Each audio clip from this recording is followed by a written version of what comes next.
नमस्कार, मैं प्रेयसी। स्वागत है आप सभी का द प्रिंट लाइन्स में। चलिए नजर डालते हैं आज की 5 अहम खबरों पर।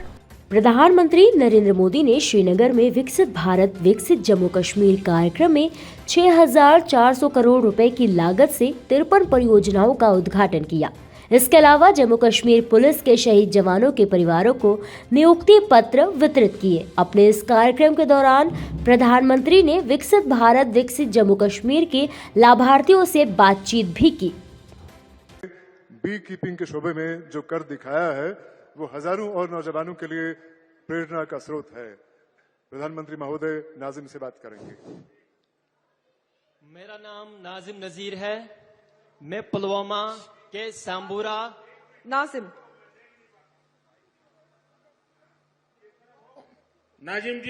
जी जी सर। किस तरफ? हाँ बताइए। जी सर। हाँ नाजिम, मेरा नाम नाजिम नजीर है। मैं पुलवामा के सांबूरा गांव का रहने वाला हूं। मेरी जर्नी स्टार्ट हुई 2018 में। मैंने अपने घर के छत पे 2 मधुमक्खी के बक्से रखे थे और मैं उस टाइम पे 10वीं जमात में पढ़ता था। मैं अक्सर स्कूल से आके छत के ऊपर जाता था और उनका केयर करता था।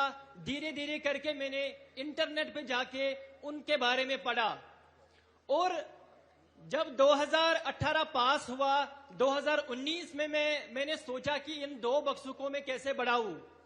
तो मैं सरकार के पास गया।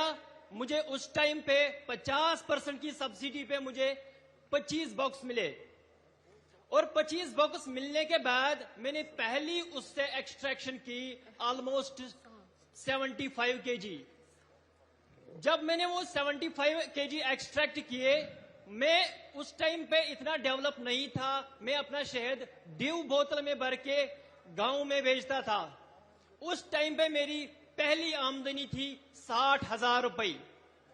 जिस टाइम पे मुझे ये 60,000 रुपए मिले, मेरे घर वाले भी बहुत खुश हो गए। मैं भी मोटिवेशन से फुल ऑफ पावर हो गया कि मुझे 60,000 रुपए मिले। और धीरे धीरे करके ये सफर मैंने सर आगे लिया और धीरे धीरे करके मैंने 200 बॉक्स अपना कायम किए। वो 200 बॉक्स कैसे हो गए? मैंने उस टाइम पे एक सहारा लिया PMEGP का। PMEGP के तौर मुझे 5 लाख रुपए मिले और मैंने अपना एक कारोबार बढ़ाया। और 2020 में मैंने सर अपनी वेबसाइट खोली और वेबसाइट खोलने के बाद धीरे धीरे मेरा एक बड़ा ब्रांड बन गया। और ब्रांड बनने के बाद हमने ऑनलाइन हजारों केजीज के शहद भेजे। मेरी वेबसाइट पे 2023 में 5,000 केजी शहद बिके हैं। और धीरे धीरे करके ये सफर आगे बढ़ा सर। मैंने 2000 मधुमक्खी के बक्से बना लिए और मेरे साथ मैंने अकेला ही काम नहीं किया। मैंने सोचा खुद ही मैं अपना बेनिफिट नहीं लूंगा, मैं और को बढ़ावा दूंगा, अपनी यूथ को इसके साथ जोड़ूंगा। धीरे धीरे करके मेरे साथ लगभग 100 बंदे सर जुड़ गए जो ये मधुमक्खी का काम करते हैं। 100 जोड़ने के बाद धीरे धीरे मैं सर आगे बढ़ा और 2023 में मुझे सर FPO मिला। और FPO के मिलने के बाद अब हमारे पास सर कोई टेंशन ही नहीं। अब तो हम FPO के थ्रू मार्केटिंग लिंकेज, एक स्टॉल लगाने पर सर हमें एक स्टॉल में हमने 1-1 लाख रुपए कमाया। और वो भी सर डिजिटली। हमें दिक्कत होती थी पहले जब एग्जीबिशंस में जाते थे, 1 लाख रुपए जेब में कैसे घूमते थे सर, क्योंकि आज हमारा UPI सिस्टम है। आजकल हमारी 98% पेमेंट डिजिटली हो रही है। तो डिजिटली ट्रांसफॉर्म होने के बाद सर उसके साथ हम भी आगे बढ़े, देश के साथ हम भी सर आगे बढ़े। Thanks sir. नाजिम जी, जब पढ़ाई करते थे तब क्या सपना था? सर जिस टाइम पे मैं 10वीं जमात में था तो मेरा सपना, पहले घर वाले मुझे बोलते थे आप डॉक्टर बनो, आप इंजीनियर बनो। तो मैंने घर वालों का मैं नहीं सुनता था। मैंने सोचा सर मैं अपना दिल का सुनूंगा। तो मैं जब 2 बक्सों के पास गया था तो मैंने सोचा नहीं, मुझे डॉक्टर और इंजीनियर में इंटरेस्ट नहीं है, जो मुझे खुद लगे मैं वो करूंगा। और धीरे धीरे के सर करके मैंने अपना मधुमक्खी का काम संभाला। परिवार आपकी क्षमता को जानता था, आप डॉक्टर बन सकते थे, लेकिन आपने वो रास्ता नहीं चुना और आपने एक प्रकार से स्वीट रिवॉल्यूशन, हमने ग्रीन रिवॉल्यूशन सुना है, हमने व्हाइट रिवॉल्यूशन सुना है। आज मेरा कश्मीर नाजिम जैसे युवाओं के कारण स्वीट रिवॉल्यूशन का नेतृत्व कर रहा है। बहुत बहुत बधाई। मुख्यमंत्री योगी आदित्यनाथ ने गुरुवार को भारत रत्न पंडित गोविंद बल्लभ पंत की पुण्यतिथि पर उनकी प्रतिमा पर माल्यार्पण कर उन्हें श्रद्धांजलि अर्पित की। मुख्यमंत्री योगी आदित्यनाथ ने प्रदेश के प्रथम मुख्यमंत्री और देश के गृह मंत्री रहे गोविंद बल्लभ पंत को याद करते हुए कहा कि वह भारत माता के महान सपूत थे। सरदेव गोविंद बल्लभ पंत जी की आज पावन पुण्यतिथि है। मैं इस अवसर पर उनकी स्मृतियों को नमन करते हुए प्रदेशवासियों की ओर से उन्हें विनम्र श्रद्धांजलि अर्पित करता हूं।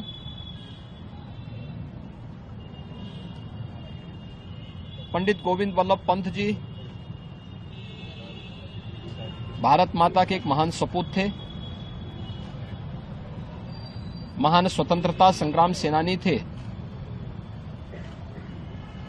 गांधी जी के देश की आजादी के लिए समय समय पर चलाए गए आंदोलनों में उन्होंने अग्रणी भूमिका निर्वहन करने के लिए आजादी के आंदोलन में वे कूद पड़े थे।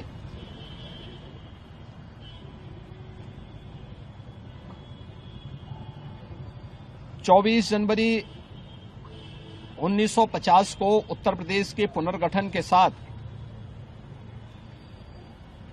उत्तर प्रदेश के प्रथम मुख्यमंत्री के रूप में उन्होंने उत्तर प्रदेश की व्यवस्था को सुचारू रूप से आगे बढ़ाने का महत्वपूर्ण दायित्व का निर्वहन किया। प्रथम आम चुनाव के बाद बनी सरकार में प्रदेश के मुख्यमंत्री का दायित्व का निर्वहन उन्होंने किया। इससे पहले भी 1937 में संयुक्त प्रांत के मुख्यमंत्री के रूप में भी उन्होंने अपनी अमूल्य सेवाएं प्रदेशवासियों को देते हुए आजादी के आंदोलन में अपनी सक्रिय भूमिका को बनाए रखा और दिसंबर 1954 में जब देश के प्रथम गृह मंत्री और उप प्रधानमंत्री लौह पुरुष सरदार वल्लभ भाई पटेल जी के आकस्मिक निधन के बाद देश के गृह मंत्री के रूप में यह दायित्व भारत माता के इस महान सपूत पंडित गोविंद बल्लभ पंत जी को दिया गया। 1955 से 1961 तक देश के गृह मंत्री के रूप में उन्होंने अपनी अमूल्य सेवाएं देकर के राजभाषा हिंदी को एक सम्मान दिलाने का कार्य किया।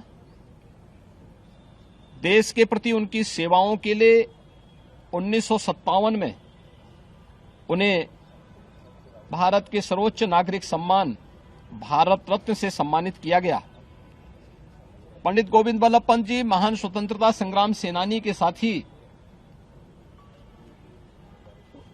वह भारत की संविधान सभा के एक महत्वपूर्ण सदस्य के रूप में भी उन्होंने अपनी सेवाएं दी हैं।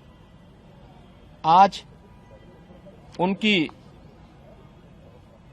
पावन पुण्यतिथि है। 7 मार्च 1961 को उन्होंने अपनी भौतिक देह का अवसान करते हुए इस लोक से अपनी लीला को समाप्त किया।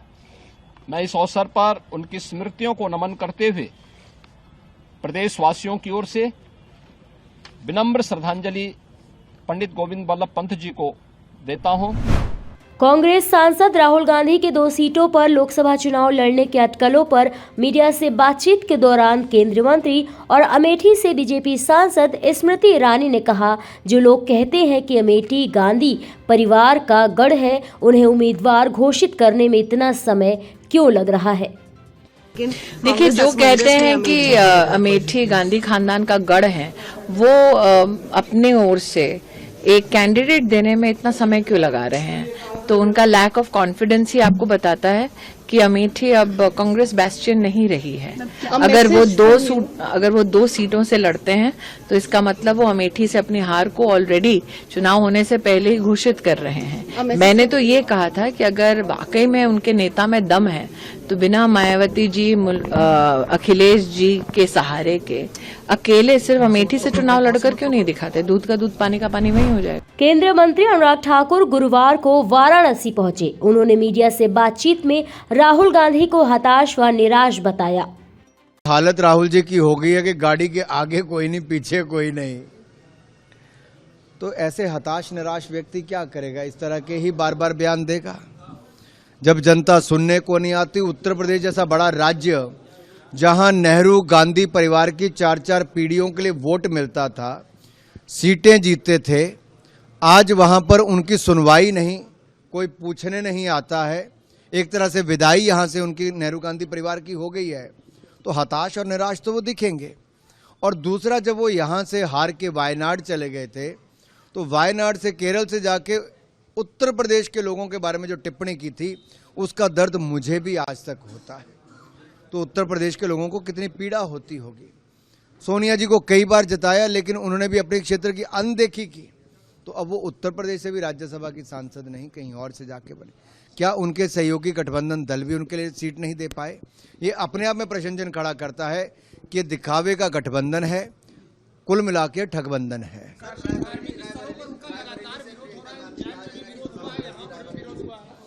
देखिए, धार्मिक स्थलों का विरोध करना ये कांग्रेस की आदत पड़ गई है, और कांग्रेस के गठबंधन के जो सहयोगी हैं उनकी भी।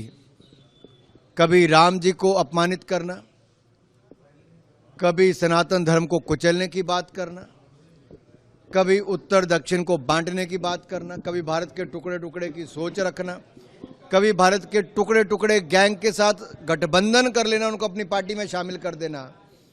आखिर ये कैसी सोच कांग्रेस की और उनके सहयोगी दलों की हो गई है? और इन सब विषयों पर कांग्रेस चुप क्यों है? पाकिस्तान जिंदाबाद के नारे लगते हैं जब कांग्रेस का राज्यसभा का सांसद कर्नाटक से जीता है, लेकिन श्रीमान राहुल गांधी और मल्लिकार्जुन खड़गे जी कुछ नहीं कहते, पर्दा डालने का काम करते हैं, छिपाने का काम करते हैं। फॉरेंसिक रिपोर्ट आती है तो उनकी पोल खुल जाती है। आखिरकार ये क्या सोच के चले हैं? क्या सत्ता में आने के लिए देश के टुकड़े टुकड़े करने का संकल्प, एक बहुसंख्यक आबादी को अपमानित करने का, सनातन धर्म को कुचलने का, देश को बांटने का, जाति के, क्षेत्र के, धर्म के आधार पर बांटने का? ये कैसी कांग्रेस और कैसा गठबंधन है? ये अपने आप में एक बहुत बड़ा प्रश्न चिन्ह खड़ा करता है कि कांग्रेस और कितना गिरेगी। इनकी सीटें तो गिर रही हैं, लेकिन साथ ही साथ इनका अपना स्तर भी गिर रहा है। ये कभी इतनी सीटें नहीं जीत पा रहे कि इनका नेता प्रतिपक्ष भी बन पाए। और जितने गंदे और भद्दे बयान अब दे रहे हैं, अब जनता भी तय कर लेगी कि सुपड़ा साफ कांग्रेस का होगा। कलकत्ता हाई कोर्ट के पूर्व जज अभिजीत गंगोपाध्याय भारतीय जनता पार्टी में शामिल हो गए। उन्होंने पश्चिम बंगाल बीजेपी प्रमुख सुकांत मजूमदार, नेता प्रतिपक्ष सुवेंदु अधिकारी और अन्य नेताओं की उपस्थिति में पार्टी की सदस्यता हासिल की। बता दें कि अभिजीत गंगोपाध्याय ने मंगलवार को अपने पद से इस्तीफा दे दिया था और इस बात का ऐलान किया था कि वो बीजेपी में शामिल होने वाले हैं।